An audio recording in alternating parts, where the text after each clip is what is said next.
make a motion, we come out of non-public session at 5:57 p.m.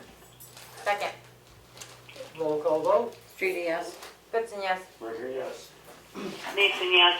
Farnham, yes. We're out of non-public session. And we had 2 non-public sessions, and neither will be sealed. They were both under RSA 91A 3(2)C. Public input is next on our agenda. Do we have any public input? Any public input? Yes. Yes. Okay. I'd just like some clarification on the new event policy that's being signed tonight. Can somebody read it or point me in the direction where I can read it somewhere? I was going to say, who's speaking? It's Who's got the Mr. phone? Kimball. Kimball Packard? Kimball? Yeah. The signature says over there. I don't believe it's online yet. It will be posted online. I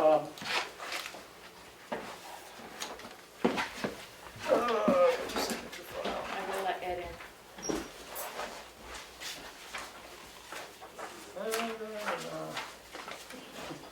He thinks he's here. Okay, it's a total of 6-page Oh, policy, which has wow. information in it. I mean, the actual policy is Yeah. 2 pages, but there's a checklist and contact information and signatures and approval from the fire department, police department, public works, park rec, and board of selectmen. The minimum criteria will be used to determine if the event is considered an event for this policy. All outdoor events requested on town property, i.e. streets, sidewalks, park, etc., and/or deemed to significantly impact the town are considered events. Okay. Any event Yep. deemed to significantly impact the town are considered events. Any parade, road race, public assembly, or similar activity on any street or area of the town where the number of participants and/or spectators is expected to exceed 25 will require event permitting. The applicant shall comply with all applicable town ordinances, codes, conditions, and requirements. Great. So this mainly applies to special events and things, and not say a wedding at a wedding venue where there's sufficient parking and everything. If you're off the road, you're on private property, but oftentimes these wedding venues use public streets to park on. And also, if they're,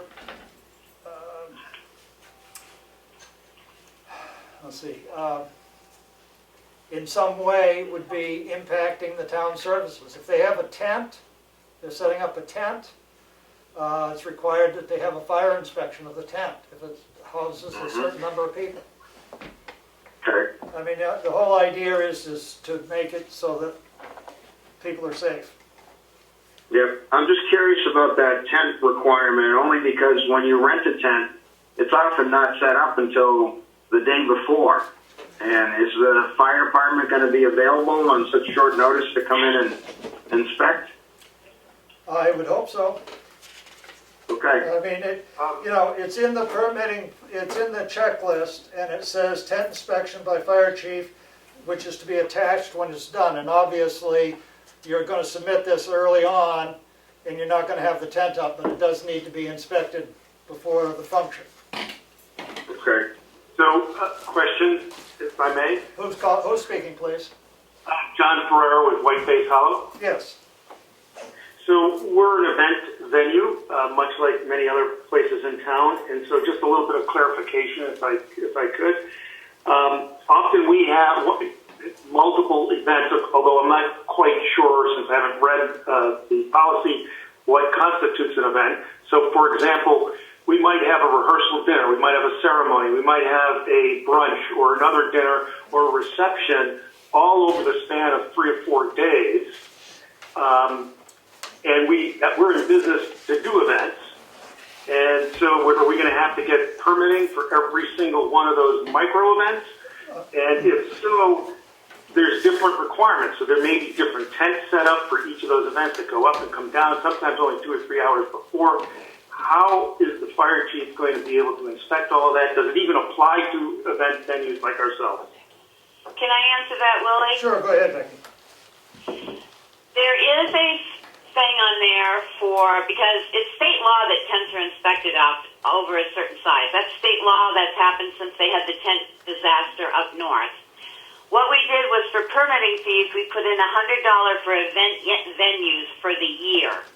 So you could have as many events as you wanted for a year.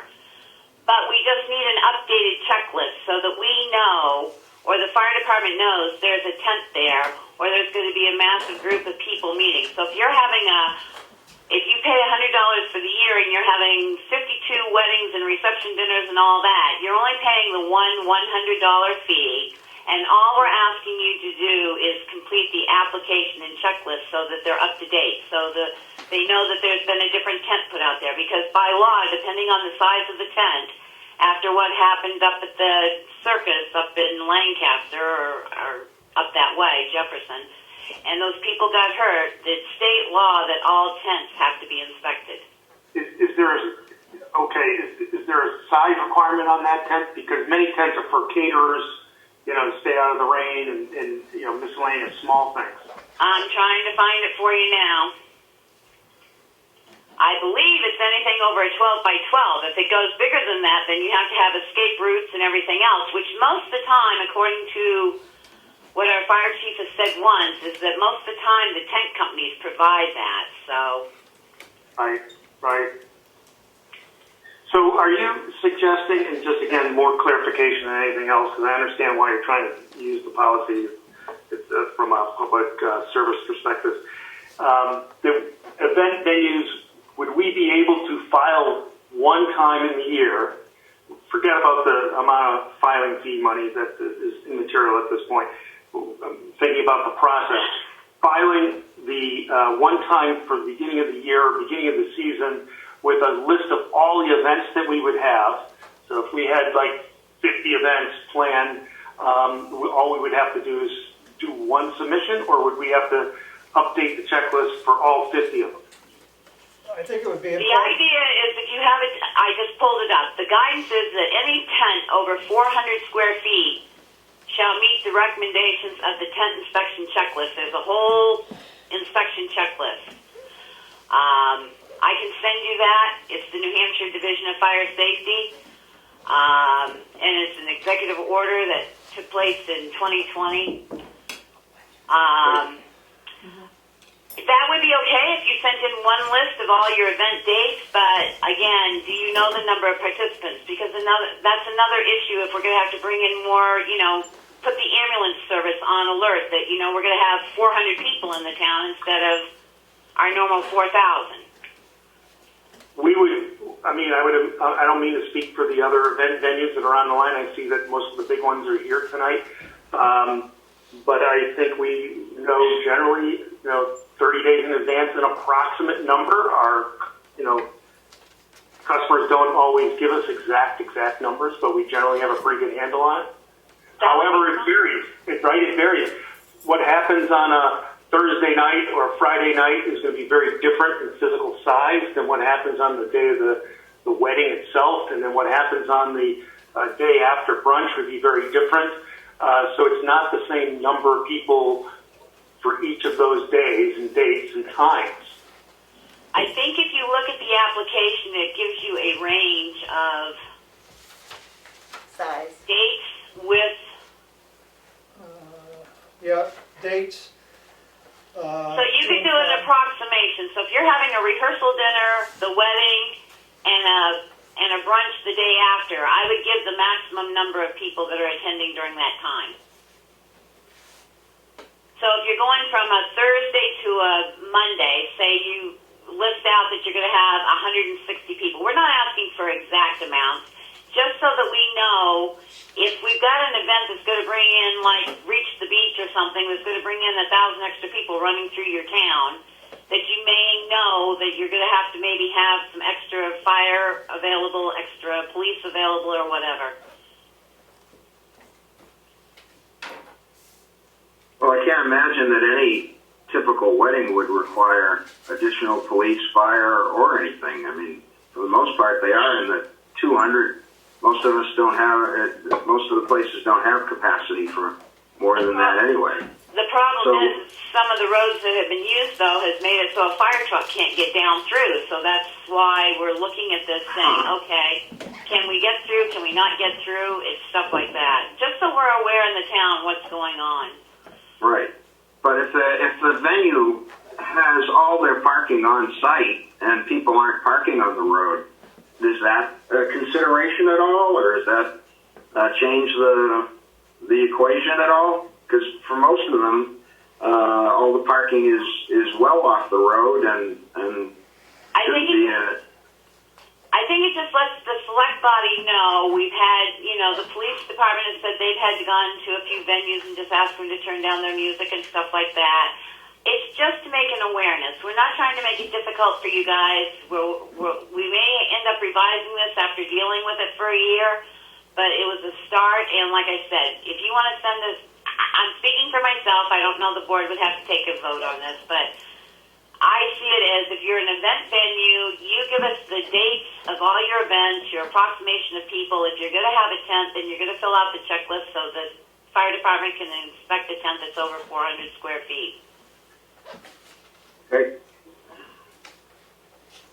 And when will this commence? When will we need to fill out this application and pay the fee? I don't actually think we put a start date on it. Okay. I mean, we put an approval date, but I don't We think approved it last week. right. Say that one more time, please. We approved it on the 22nd of April. Oh. We'd had 3 read-throughs of it at our meetings. It was listed on our agenda. There wasn't much information on the agenda other than it said event policy, and in fact, one of them, it said state park event policy, so I wasn't even sure that it had anything to do with us because we're not doing anything in a state park. Isn't there a way to publish these things on the website or something so people can make an informed decision about whether they need to participate in the discussion and everything? Or at least reach out to the specific venues that are in town and ask for either Input? input of some sort. I mean, It seems like it was put together without ever talking to anybody who has a venue or does events. That seems a little short-sighted. Yeah.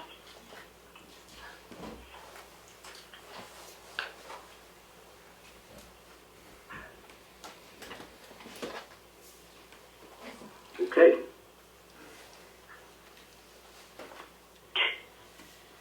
If you guys want to send me your email addresses, I can send you both the event policy. Like Willie said, it's not up on the web yet. And I can send you the tent inspection policy, this tent inspection site where you can go down to see what they need for inspections on anything over 400 square feet. Okay, I put my email address in the chat column here. Okay, got it. Thanks. Is that where you want us to put it? I Sure, guess, go ahead. Okay, thank you. I guess just one last clarification to pick up on something that Kimball mentioned. You're confident that the fire chief, Richards, or whoever he appoints, that there's going to be enough manpower, given all the venues we have and other things going on in town? They tend to happen on the same days. That he's going to be able to do the kinds of inspections of tents we're talking basically all literally at the same hour. I mean, it's conceivable for 26 weeks out of the year that each of us could have something going on at the same time and multiple days within a weekend. Correct. Well, like I said, I don't know. It went into state law. The state law says that tents over 400 square feet have to be inspected, and that's been for 2 years now. So I guess this is enough. But is Tamworth going to be able to provide the level of inspection in a timely manner, which is literally in a span of a couple of hours? You'll have to contact the fire wards. Yep, we're gonna have to. We do not have control over the fire chief or the fire department. The fire wards are in control of that. So you'll have to put that one to the fire wards. Could I just interject, because I just actually had the fire, not the fire chief, but the deputy here to inspect my tent. This is Mary Phelps. And a lot of the inspection that you're going to need is done by the tent rental company. Like, you need to make sure that it's fire retardant, that the installation is correct and things like that. So I wonder if we're like duplicating a service here.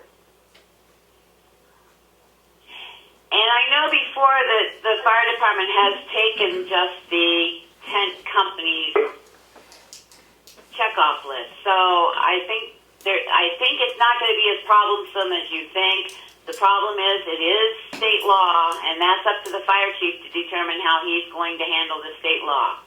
That's not Selectmen. I mean, he's the one that's responsible if something happens. That's a state law regarding from the fire marshal's office. Right. Well, I think that the rental companies are going to install the tent according to code and can probably provide the venue with, an inspection report. And then you I'm not 100% sure on that. And then that would go to you, but it certainly isn't going to be done, before the event.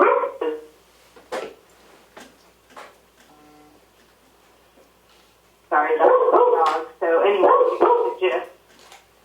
And the other thing, it's just documentation, because if the fire chief doesn't have the date put on, because if you see the application, it says when completed. They can sign off on any application prior to that. We're just asking them to include a date, so that if down the road somebody says, well, I was an event at such and such, and they didn't have it marked like the law says, we can go back to that application and go, okay, it needs to follow up with the fire chief because we don't have a date on it. We're definitely not trying to make it difficult. No, understood. And then this goes into effect of when do we have to provide you, or if you voted on it last week, when do we actually have to submit and who do we submit our events and registration or applications to? One application you said for the entire year. Right. Let's see if it says at the I'm head. going to type my address in here. I had one other thing to add to that, and that was to go back to the beginning where you said this is mostly if we're using public land. So if we're not parking on the sides of the road or using a tent, none of this needs to be submitted. Am I understanding that correctly? Any event deemed to significantly impact the town are considered events. But what does that mean?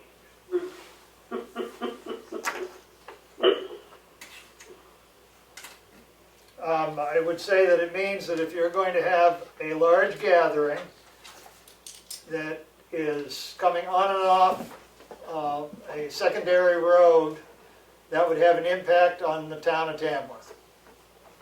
If So it's that's all- if you're going to have a line of 100 cars at a certain hour turning on and off a town road, that impacts the town. Okay, so we're taking the broad definition that impacts not just every venue, but that impacts even quasi-venues, farms that might hold, pizza gatherings on Fridays, farms that might have one-off events, anything like that. Or churches. Or churches, or... Farmers market. Yeah, the farmers market. So we're basically saying this is that broad an interpretation. And that's why we made it for venues to only pay once a year. It's like the farmers market. They know how many dates they're going to have their farmers market. We'll know that there's going to be increased traffic that day. That's all that it's looking for. Anything that can increase the volume, noise, people, traffic, fire chances. That's all. But just to that point, a question as far as, it's impossible for them to guesstimate the number of people that are going to be there for the farmers market on any given week. They actually keep count of it. they do have a range. You know, it's just, you know, like the biggest that you think it's gonna be. Annie's kept track of that with little counter, like, they, you know, it's just a rough idea, just so that the town knows how big an event's gonna be, how much coverage they're gonna need, how much of an impact it's gonna have on the town, so that if we have people calling in, wondering what's going on, why can't I get through here? Oh, well, let me look. Oh, the event policy says that we have, you know, an offshoot wedding that's on the side of the road, and, you know, whatever. And now we know that it's happening, and we can tell people what it is, and Dana knows, and the Right. fire department knows, and everybody knows that this is happening, and it can happen anywhere. It's going to take a lot of education because, in theory, then any citizen of the town who wants to have 50 people for their birthday party is going to need to file. Is that right? We've had the issues over at Scarwell Lake at the Narrows Bridge, Yep. for example. And that's what this is trying to alleviate, is so that we know if somebody's planning to have their wedding there because it's a beautiful place to have a picture on the bridge. But they're parking in the town road, blocking it so fire trucks can't get through, rescue vehicles can't get through, and they're standing in the middle of the bridge looking at people and wondering why they want to drive down the road. Right, but those people are from out of town and they're not even going to know about this policy or ordinance or whatever it is. So how are we going to get everybody on the same page with this? We're trying. Well, so Kimball, if Okay. we don't have a policy and then something happens and someone's house burns down because they couldn't get through because No, I understand that, but I just don't know how somebody from Boston who comes up here to have their wedding and get their pictures taken at the bridge is going to be aware of that. That's all. I would honestly like to you're think, taking on an awful lot here to. I think to get a license to get married, you need to get a license from the town which you want to get married in. Okay. I would like to think that if you were really going to impede traffic and the safety of other people, that you would inform someone that you were going to be affecting traffic and plan another emergency route, or, I mean, you know, we're sharing the planet together. We have to all do it safely, and Yep. And no offense, this policy is a start, as Willie said, and we're trying it as a trial, and we're willing to listen to anybody that has anything that might help out after we try it and see how it works. But it's basically a notification system. Okay. And yes, there's paperwork involved, and there's people involved, so we put a And money. fee with it so that if you have to end up sending 3 or 4 cops up, you've got some sort of, because we have to pay for it, so. But once we get going with it, I'm sure it's going to change some. It's not much different than any other event policy any other town around us has. And I just And would like to touch on we that the events are costing the town money right now, because anytime that the cops are called in about something, or we have to investigate what's going on, that is taxpayers' money, taxpayers' money paying that hourly rate for a cop to go and investigate and ask questions, and, I mean, you pay for it this way or that way, or, Right. So has the town actually contacted their lawyer to see if this is even legal to draft up? It is legal because we're one of the few towns in Carroll County that doesn't have an event policy, and it falls under there are RSAs that it falls under, so. Okay. it's The honestly, biggest one is the tent. I hate to say it, but the biggest one is the tent issue, because that came up by law, and then you find somebody that's had a tent that hasn't either they tried to put it up themselves, or the fire department didn't know about it, and you have something happen, and then you end up in a mess, because that's why they put it through. it's a bigger problem if you don't have a policy than if you do have one, because it's just making sure that everything that's supposed to be done by state regulation is done, so that. Right. The other thing, I'm surprised that if it's this much of a problem that the town hasn't let any of our venues know of it. Like, I have never gotten a call from the police. I've never gotten a call from the town. So I'm a little disappointed that we weren't brought in, just to have a conversation about this. So I see where you see it's a huge problem, but it would have been nice to know that before the ordinance was signed and in place, or the I would policy. echo that as well. Because I would want to do whatever I could to make, whatever, if people were upset about something or, there was a concern about traffic, I would certainly want to be aware of that and do whatever I had to do to take care of it. And ditto here from Whiteface Hollow. I mean, we would want to do everything we could as well. We personally believe we've got some good policies in place anyway with our guests, but we've never been contacted by the police. We've had Richard, the fire marshal, in multiple times. Great guy to work with. We've done everything he's asked. We've never been contacted, and nobody's ever complained. So it must not be the big venues. I was just gonna say that I think all of you deserve a real kudos for doing it right and making sure that you've, crossed all your T's and dotted all your I's. This policy is really to make sure that everyone is on the same playing field and doing everything that they are supposed to do, because some people don't. And you don't have anything that, make sure that they did. So this is just a way for us to know what a event has done, what they've okayed, that they've okayed everything they need to. It's like a checklist that, I'm sure you all have one for your own venues, and this is one that the town can have that allows us to have what you guys would have for your space.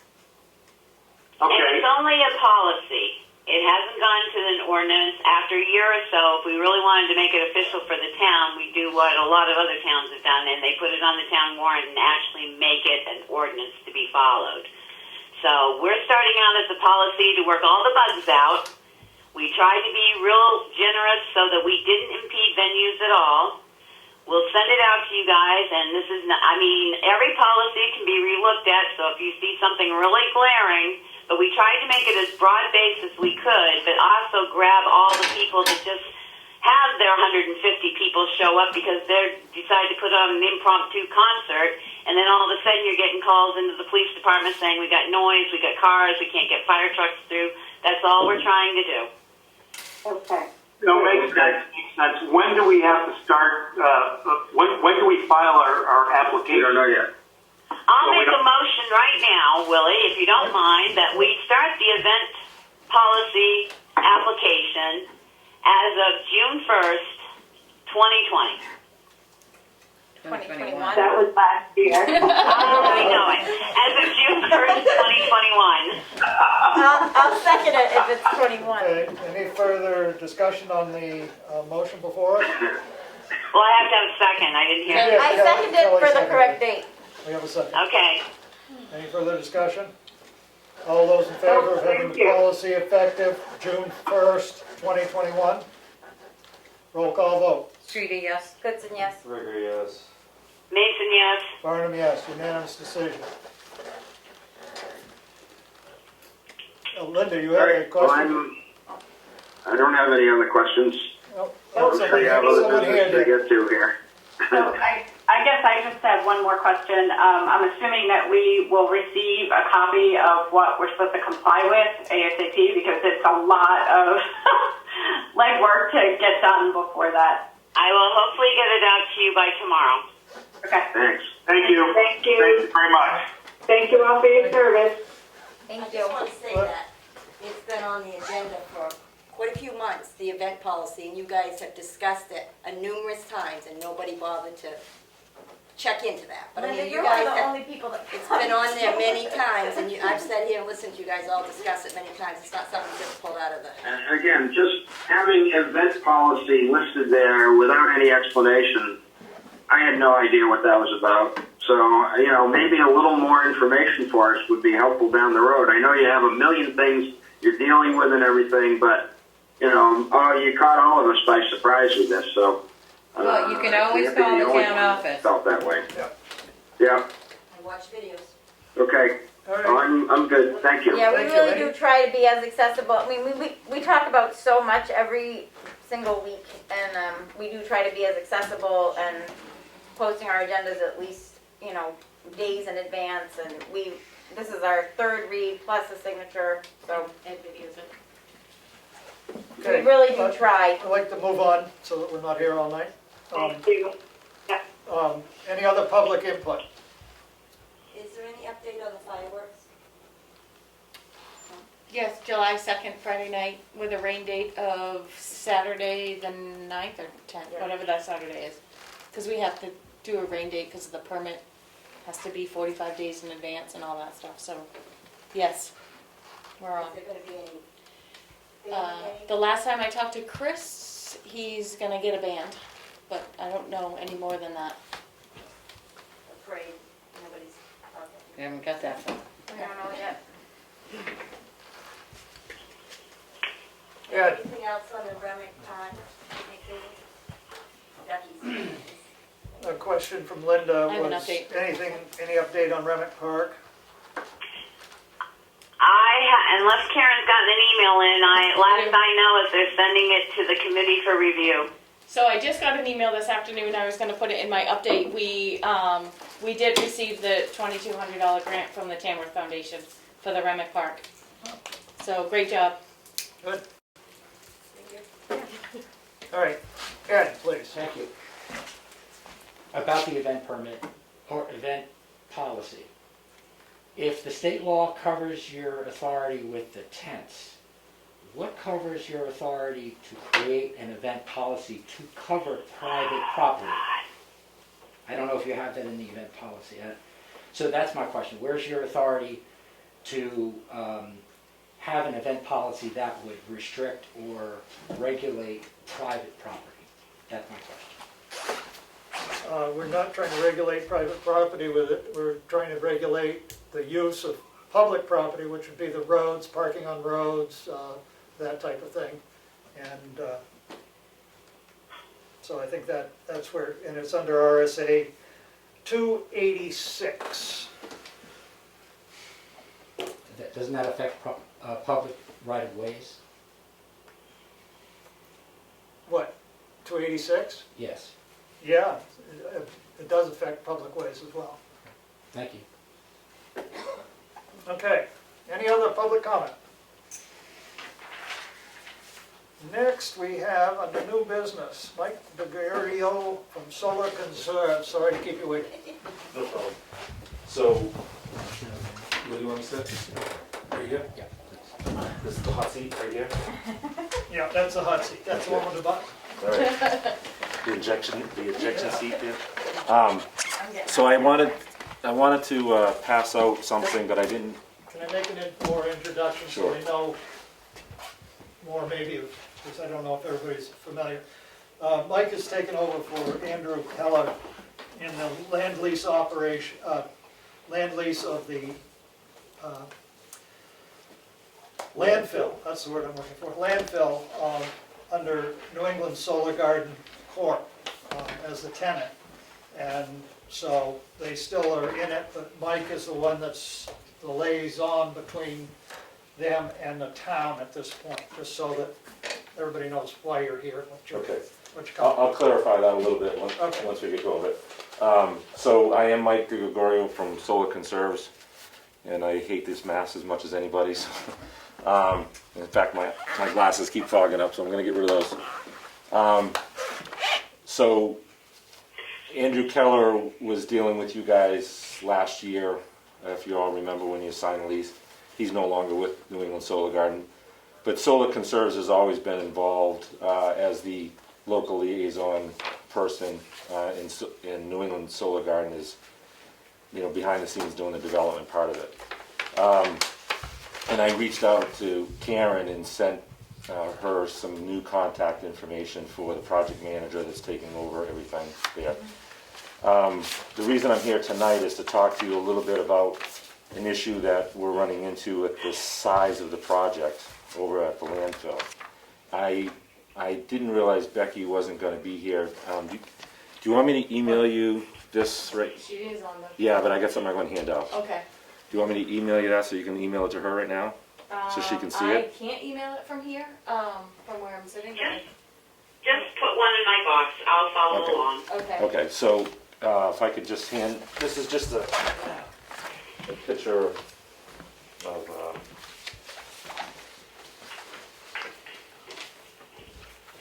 it's called a helioscope design. Thank you.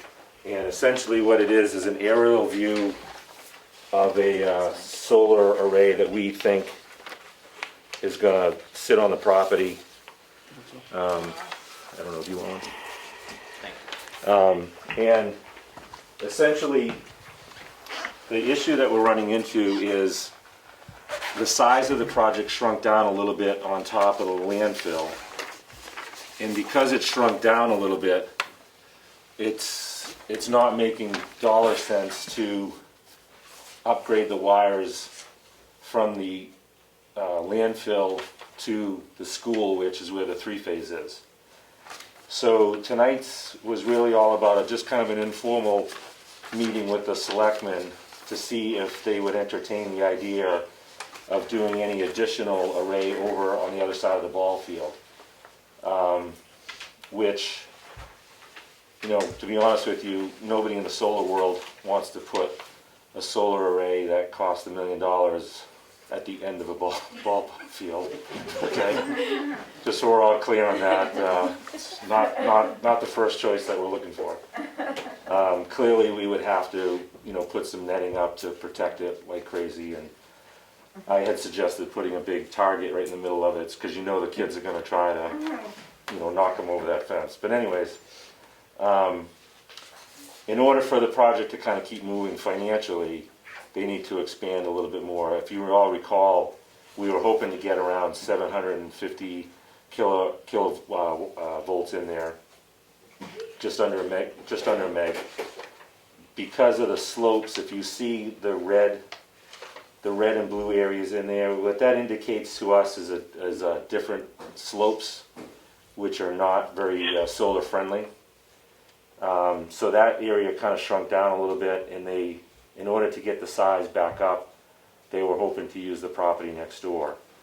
They did kind of look, I asked them if they could push it more to the north, and they said it starts to get really slopey up in that area, so I didn't really look at it myself, but that's what the engineering groups had said. So they couldn't push it further away from the ballpark.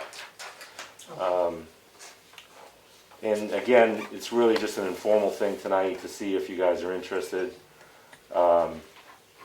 We know that if you are interested in it, you know, the first part would be the selectmen signing that short-term lease of that piece of property, and then of course it would have to go to the voters for the final approval in the future. You may or may not be aware, but there's been plenty of people on the property since November doing some testing as far as slopes and wetlands and vernal pools, and I think even nowadays you have to have the local fish and game guide go out and make sure that it's not an animal migration place and so on and so forth. So all that has been done and been positive.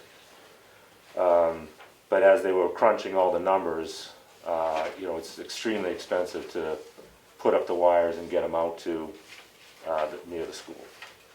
So that's where we are. Any questions? Yeah, I'm wondering if, in fact, doing shorter lines, whether you could move that down to the bottom. What we're looking at, Becky, just so you know, is the fence to the landfill, and then there's a space between the fence and the roadway. Whether you could put it in that zone and just make shorter rows. You mean where it starts to get into that pink area? No, I know the pink is a no-go area. Right? Yeah. So On I'm the other talking, side, behind them? I'm talking right from the bottom of the page, basically. Yeah, up, Up, right next to the roadway that goes into the ball field. right. Oh, I see. And because you're gonna have to fence it, I mean, it's gonna have to be fenced off, correct? I mean, you have to put a secure fence, Yeah, not just so- a, So because National Electric Code as well as the insurance companies require a fence around it. right, Here in the Northeast, in New Hampshire and Maine, we've been trying to use it's like a game fence, they call it. It has large squares in it so animals can go through it, small animals can go through it. They actually have it raised up off the ground a little bit, so, and honestly, I think it's a fence that even kids could probably get underneath it, but it does meet National Electric Code and it does meet insurance code. I can't remember exactly how high it is off the ground, maybe 6 inches or so. right. But bottom line is we want animals to be able to go in and out of there, and certainly a deer. I mean, I think they're 7 feet tall, and a deer could jump over it if it wanted to. Probably. Not quite sure how a bear would go through it if it wanted to, but you probably don't have a lot traveling through that area. No, I think right now there's probably not a lot of game that goes through Yeah. the things we have. But as far as a kids much go- secure fence around the present landfill, so Right, it and isn't a traffic zone. as far as signage goes, like anything of this thing, it's going to have warning signs of high voltage and stuff like that. I So mean, I was just wondering, instead of putting it out behind the ball field, if you could get enough right next to the field that's presently there. you mean right next to the driveway? Yep. I'll have Michael take a look at it to see if they would entertain that. I mean, I'm just trying to think of possibilities Yeah. that I quickly see as maybe a way, I don't know, it doesn't, I Or mean, maybe probably having can't them- get enough down there. the other I was gonna say maybe having some of them so that you could have it a little bit further away from the ball field, or right. I mean, the not other so thought, far into the woods, or too, to get it a little bit further away from the ball field is to take out, even if you took out those first 3 rows, it would reduce the overall right. wattage, but it does get a little bit further away. I suspect this is a 200 foot fence line. This is like Cal Ripken or Little League. Yeah, size, right? yeah. Yeah. It's 210, yeah. So I'm guessing that first panels would be close to 250 or 260 away. Yeah. Since it's beyond that fence. Yeah. Again, that's really why we're here. So this is laid out to be 1 megawatts, which is sure. Yep, the 2 together would be 1 megawatt. And again, as we crunch numbers, we're trying to get there. Yeah, I think the upgrades alone, what they've figured out is almost $300,000 to go from the ball field to the school. It's unbelievable what they're charging these days, to upgrade those lines. Crazy, actually. yeah. And, it's green energy, but it's a financial thing too for the people that are doing it, so. All right? Yeah, you gotta make it worth it for everybody. Yeah, yep. Willie, I have a question. Well, shoot it. In the blue area behind the ball field, oh, hang on, I gotta Did she rotate. get a copy? I took a picture and emailed it. Oh. You're so smart. Haha, didn't know that, did ya? That was Karen's Blue idea. area behind the ball field, how much of that, because remember they were going to put a second ball field back there. Yeah, no, I know they were gonna put one back there, and I mean, that's probably where some of the rub would come if we tried to do this. Right, because there was enough contention about trying to clear it off for a second ball field, let alone put a solar array back there. So, you can tell from my sweatshirt I'm wearing, but I've always been involved in baseball. For 15 years I coached, but I'm just wondering if you guys reached out to the local league, what their numbers are today, because I know in Conway we were 450 players just a few years back, and now they're down to 126. And I know that Conway, Mount Washington Valley joined in with this area at one point because the numbers were so low, they didn't have enough players. So I would definitely encourage you to reach out to the baseball group and see you know, It's not the baseball group I'm concerned with. It was the number of people who were concerned when they tried to clear the land, what it was doing to their property along the road. the abutters. The butters. Along what road? 113. Because Because their property abuts that property. You mean behind them? Hang on a second, I'm gonna pull up the tax maps. That's what I'm looking When they cleared it off, it was enough for people to, believe me, there were about 80 people at a meeting that I went to that were concerned about just clearing it for a ball field, how it was going to affect their noise level and view and all this, believe me. One of the things is the solar panels don't make any noise. No, they don't make any noise, but Make less noise than a bunch that's of kids play my baseball. only question. But I also think the person that was here was really concerned about the access coming out of one of the roads, you know, the traffic coming out was more that. They don't create much traffic. No, so it looks like we have two abutters with houses on there. Yeah. And both of those are deep within, you know, quite a ways away from the tree line, or in the woods, I guess. Yeah. Think about it, you know, we can talk directly if you want, or put it on another agenda, maybe you guys can chat about it when you have a little more time. I know that the first thing you did tonight probably went a little longer than you thought, so, Yeah. you know. That's how meetings run. Yeah, I just left my meeting to come to your meeting, so I know all about it, Well, thank you. so. No, I mean, again, we'll have to push this through the town. Yeah. Obviously, it's gonna take till next March Absolutely. to get to a point where it would be a go, for sure. But we can look at it as well, because we have to take and put another lease because of a separate section of property. Yep. It changes the plan a little bit. Yep. So we'd have to. Does anybody recall the vote last year on the percentage of support? Was it pretty good? It was a voice vote, if I recall, and I don't know if there was a lot of opposition to it. I I think don't we recall. didn't go very long into it, Yeah, just kind of, yeah, Yeah, there wasn't much kickback, right? no. I But didn't think there was, but, I mean, I've had a few people after the fact said we didn't know about it, and gee, you know, we don't like it because we're gonna have to look at it. I've had a few people ask me about it, and then honestly, they thought it was a great idea because it was gonna be sitting on the landfill, which is, you know, not really good. Not very productive. You know, Yeah. I think overall, most of the people in Tamworth are probably pretty supportive Well, I think, of stuff yeah, I like mean, this. They've we always seemed to need go that change way. our dynamics of how we're doing things, and this Right. is one of the ways to do it. Is that an idea though, is to, you know, re-agenda it later on and just so you guys can talk about it, or you wanna call me direct when what you think, or? I don't know, the board's right here now.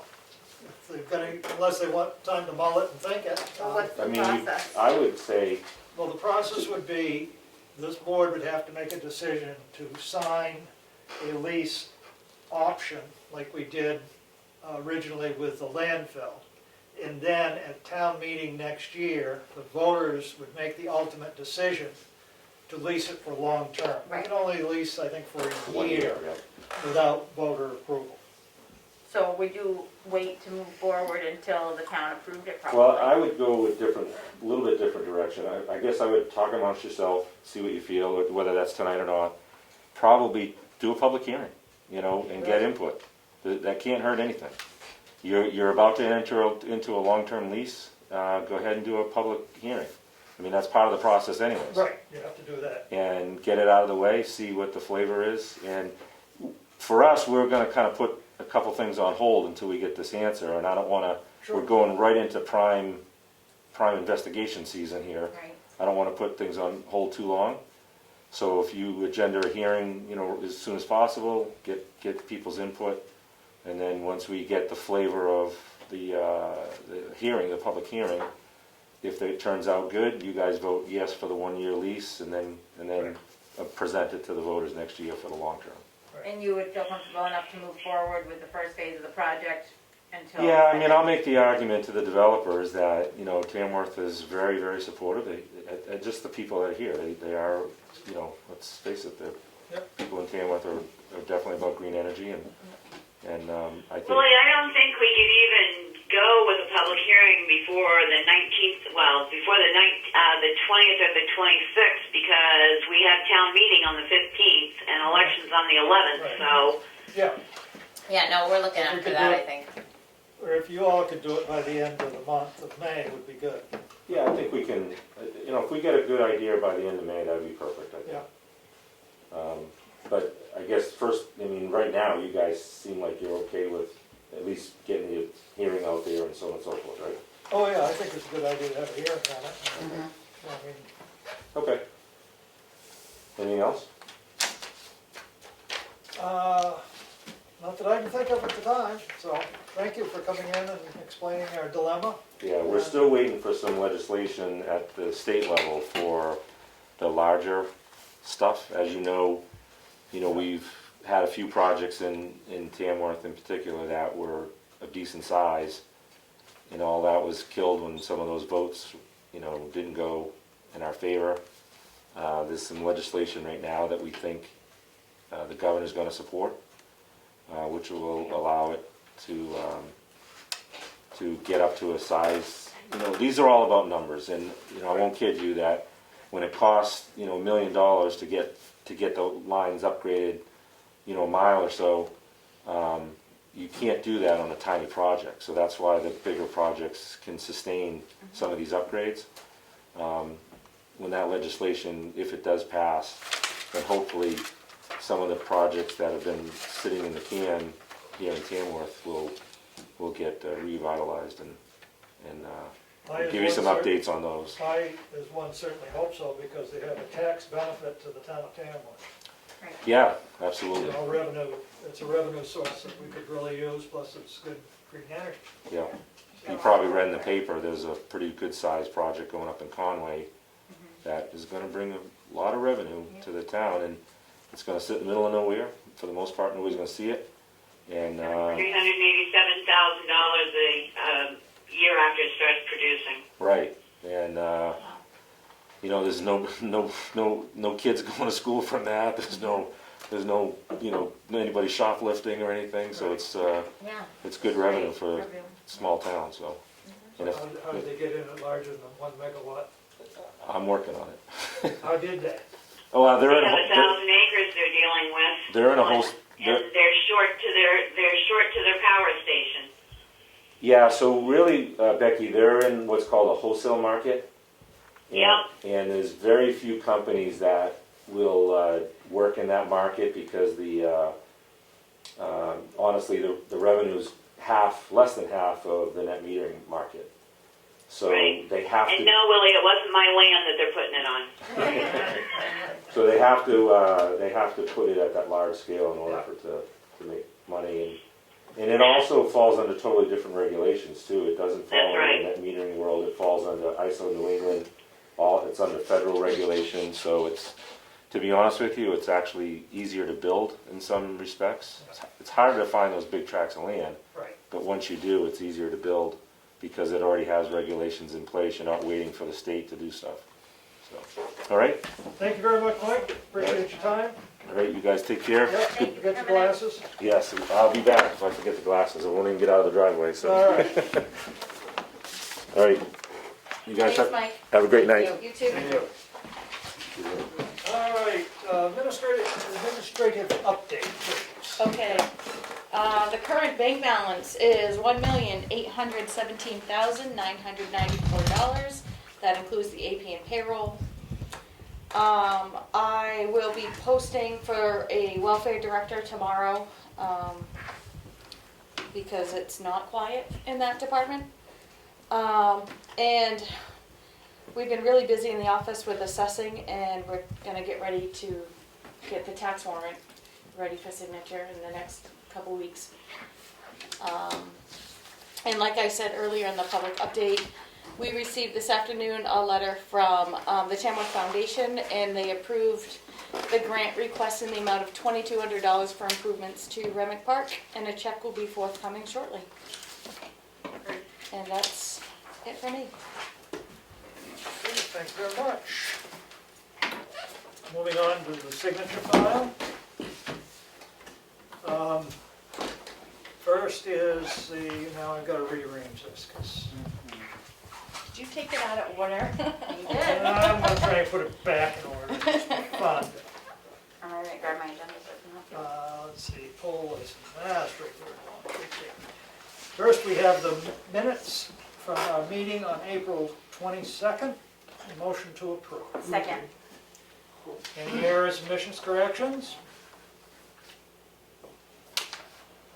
Roll call vote. Street, yes. Goodson, yes. Gregory, yes. Mason, yes. Farnum, yes, unanimous decision. Next, we have a non-public session, session number 1, under RSA 91A 32C. A motion to approve. Second. Any questions? Roll call vote. Street, yes. Goodson, yes. Gregory, yes. Mason, yes. Farnum, yes. Unanimous decision. Next, we have another non-public, session number 2, under RSA 91A 32C. Motion to approve. Second. Questions? Roll call vote. Street, yes. Goodson, yes. Gregory, yes. Mason, yes. Farnum, yes. Unanimous decision. Next, we have session number 3, which was under RSA 91A 32A. Motion to approve. Second. Questions? Roll call vote. Street, yes. Goodson, yes. Gregory, yes. Mason, yes. Farnum, yes. Unanimous decision. Next, we have accounts payable manifest in the amount of $8,522.94. Total cash used to date, $3,001,232.85. Motion to approve. Second. Questions, comments? Comments, one of the low ones we're doing. Roll call vote. Street, yes. Goodson, yes. Gregory, yes. Mason, yes. Farnum, yes. Unanimous decision. Next, we have a payroll manifest in the amount of $28,857.13. Motion to approve. Second. Questions? Roll call vote. Street or abstain. Goodson, yes. Gregory, yes. Mason abstains. Farnum, yes. That would be 3 yes and 2. 2 abstentions. The item passes. We will pay people. Next, we have a petition, a poll license petition. And this would be for licensing a new poll, number 150 over 992.5. And one poll replacement for 150 over 993 on Depot Road. Motion to approve. Second. Questions? A roll call vote. Street, yes. Goodson, yes. Gregory, yes. Mason, yes. Farnum, yes. And in our signature file, we have the event policy, which we approved last week for signatures. We have the information technology electronic communication policy in our file for signatures that was approved last week. We have a letter that we are sending to Union Hall. We agreed to send last week to be signed. We have the 2021 warrant, May 11th, 2021, 8 a.m., Kenneth A. Brett School. Second session, May 15th, 2021, 1 p.m., Kenneth A. Brett School. This would be our warrant for our upcoming meeting, requiring signatures.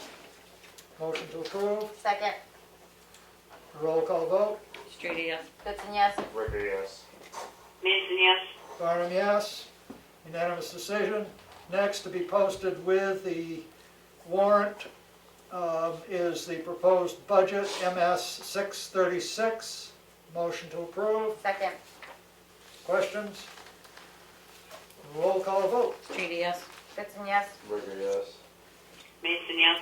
Farnum, yes. Unanimous decision. is the end of our signature file.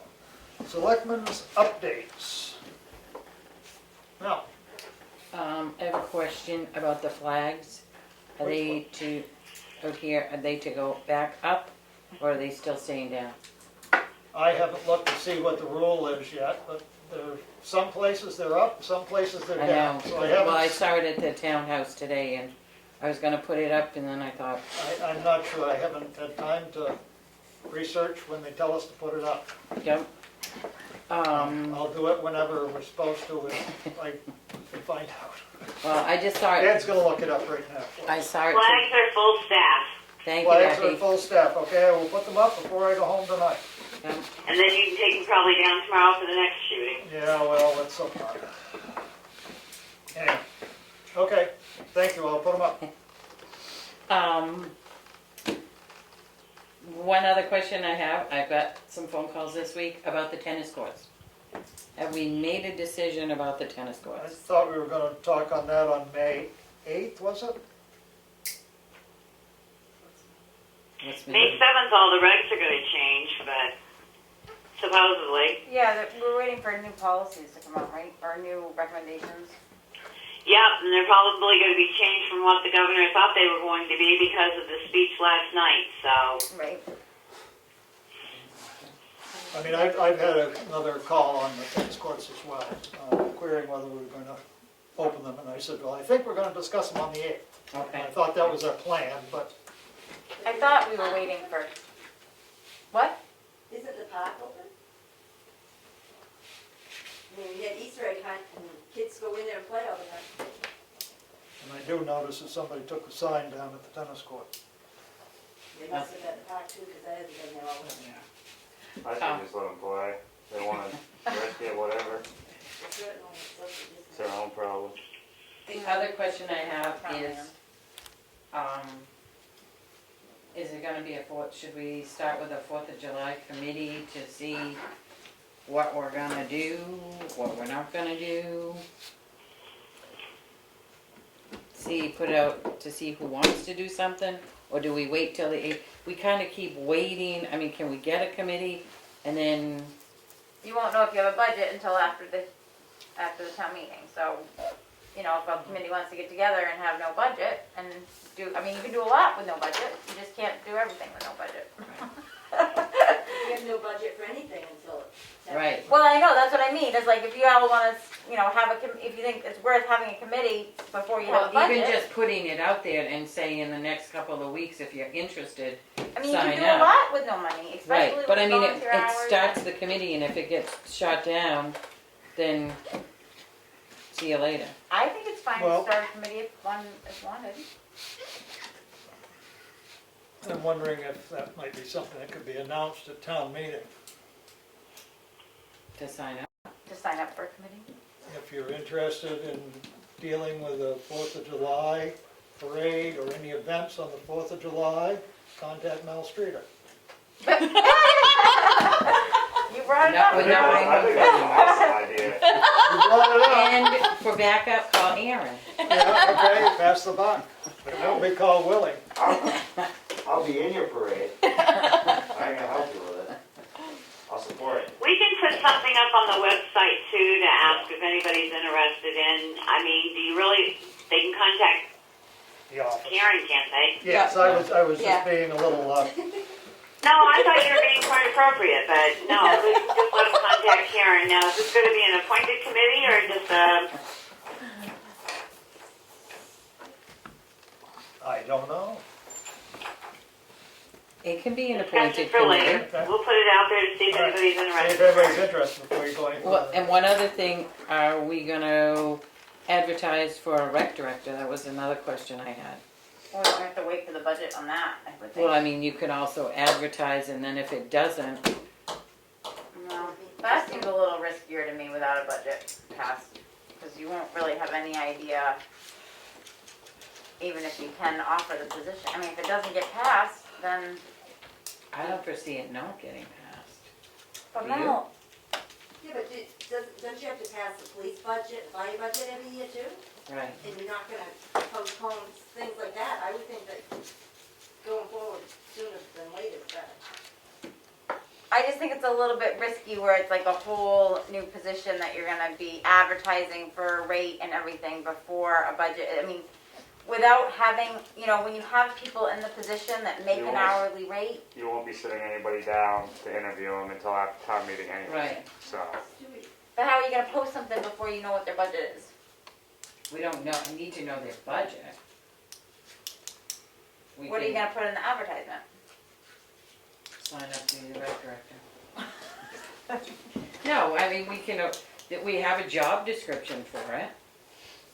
Is there a pay scale in it or anything like that? Is the job description new from when the committee met? Yes, it is. Yes. There is one, a new one that the town hasn't voted to accept Right. or not. The select board hasn't voted to accept The or not committee accept presented yet. one. Yes. I think you can always post the position. We're 2 weeks away from town meeting, Right, and you give them a deadline of May 16th. May 20th to have their applications in. You don't have, if they ask what the pay scale is, then you give them a generalization. It's based on experience from whatever the last one was to whatever we think we can go for. Okay, I mean, as long as we can come up with a concrete enough, you know, ad, then on it. Because if it's like every other job we advertise for, we're not going to get a ton of response. Right.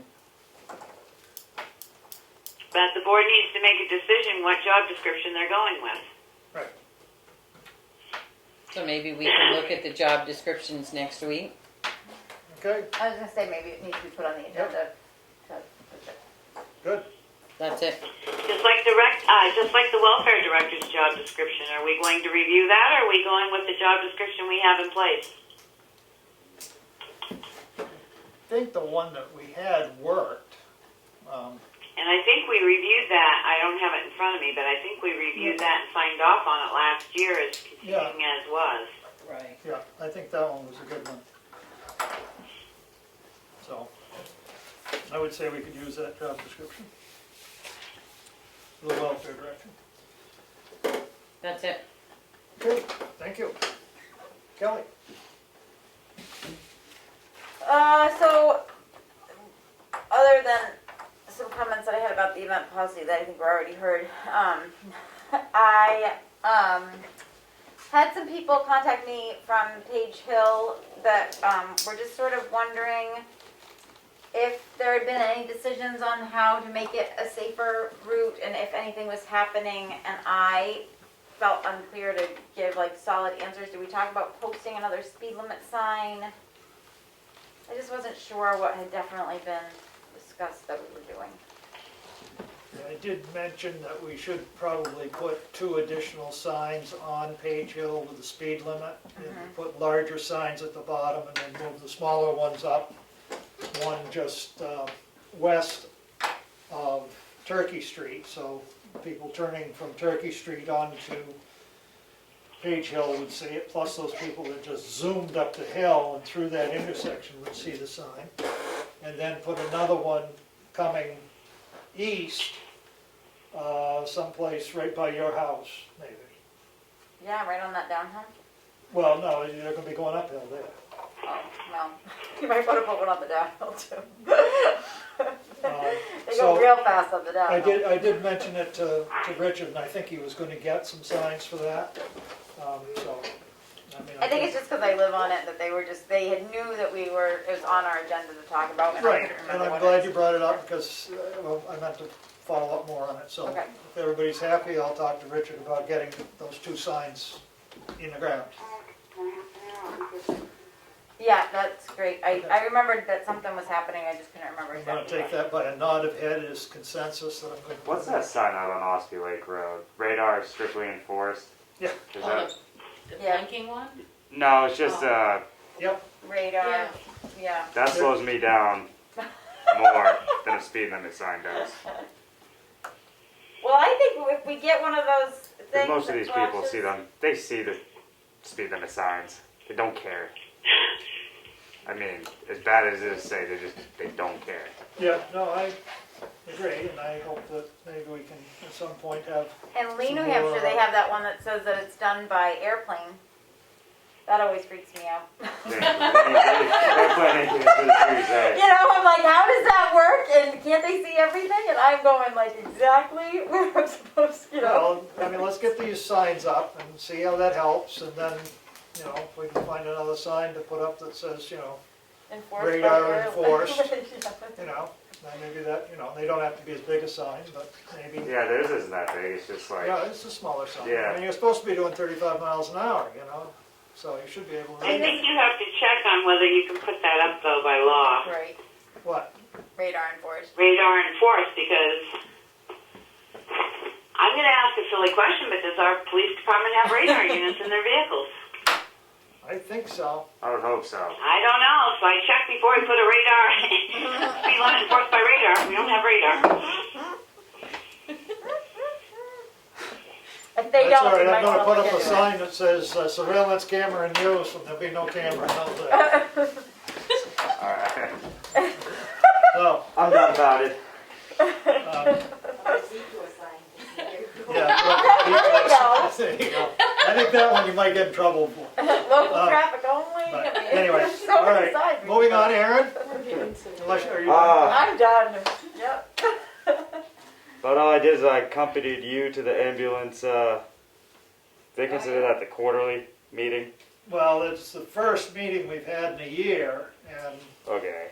we really wanted to set up something either on a quarterly or a 6-month review. Just, I mean, I thought it went quite well. That was good. I did too. The only thing I thought there would have been a couple more people there from other towns, but Should have been more people there. yeah, that's what I was expecting. There would have been more there.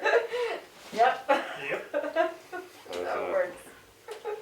But other than that, not much this week. Hoping for the sun. Becky.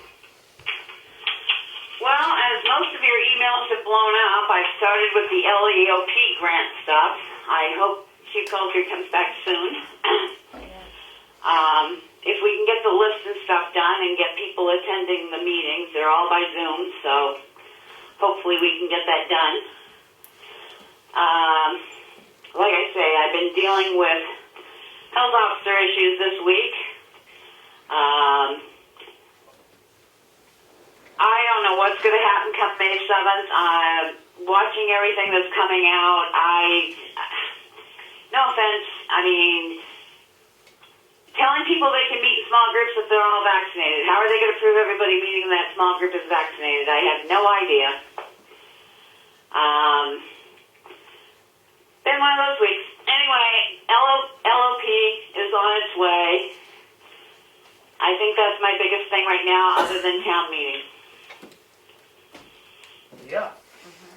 Okay, good. I haven't seen it yet, but maybe I will after I leave the meeting here tonight, that the flagpole at the Veterans Monument has a light on it now from above. Oh yeah, I think it does. I don't know if the light is actually functioning, but they were there working on it today, and he said he was going to take a picture of it working and send it to his boss, so hopefully it is working. I've been working again on numbers for transfer station contract on hauling, and I'm finding quite an interesting variance of different prices on hauling and tipping. So I'm putting all that information together, and hopefully sometime very soon we'll get to the bottom of it, because it's coming up. Just one other thing, Willie. Yeah. CIP met this week. CIP, Matt? So Karen, I made you the town contact because you always talking to us anyway, so you'll know what our thoughts are on it. Okay. They are going to send Glenn a thing for from CIP for what he feels there may or may not be needed, with the understanding that things may change. He is the department head and stuff. I did also receive a question as to why Glenn is not attending more meetings. We bring everybody else in at least once, a month, and they were glad to see him come in, but they thought maybe he could attend a couple more meetings like the other department heads. Or anybody's health, he should be the one staying inside. Okay, speaking of, I didn't catch what Aaron said. They said You he don't should be want locked to. in a bubble. locked in a bubble.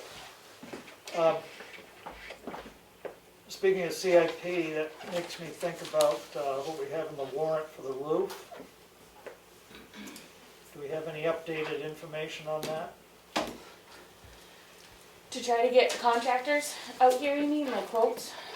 Yeah, I mean, there was an outfit that you sent pictures to and stuff. There were 2 outfits, so, I mean, you think they're still online, or you think they're? It's just a phone call. Karen's got the information. Okay, all right, I don't know. Believe me, the money will be flowing well once we get our budget passed, if we get it passed. And we should probably try to get new quotes, because by the time we get them scheduled now, they're not coming till the fall. Oh, yeah. And I bet the prices. The prices has gone up, yeah. Hopefully we don't need no plywood. Oh, that's ridiculous right now. That was ridiculous. Okay, anything else the board has? Then I make a motion, we go into non-public session under RSA 91A 3 2A. And I believe we have 2 sessions of that. Yeah. Second. And roll call vote. Streety, yes. Goodson, yes. Gregory, yes. Mason, yes. Farnham, yes. We're in non-public session at 7:14 PM.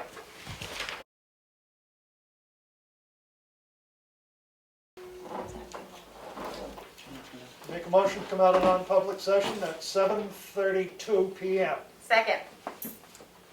Roll call vote. Streety, yes. Goodson, yes. Gregory, yes. Mason, yes. Farnham, yes. We are out of non-public session. Those minutes will not be sealed. Anything else before the board? Motion to adjourn. Non-debatable? Roll call vote. Streety, yes. Goodson, yes. Gregory, yes. Mason, yes. Farnham, yes. We are adjourned at 7:32 PM. Becky already hung up.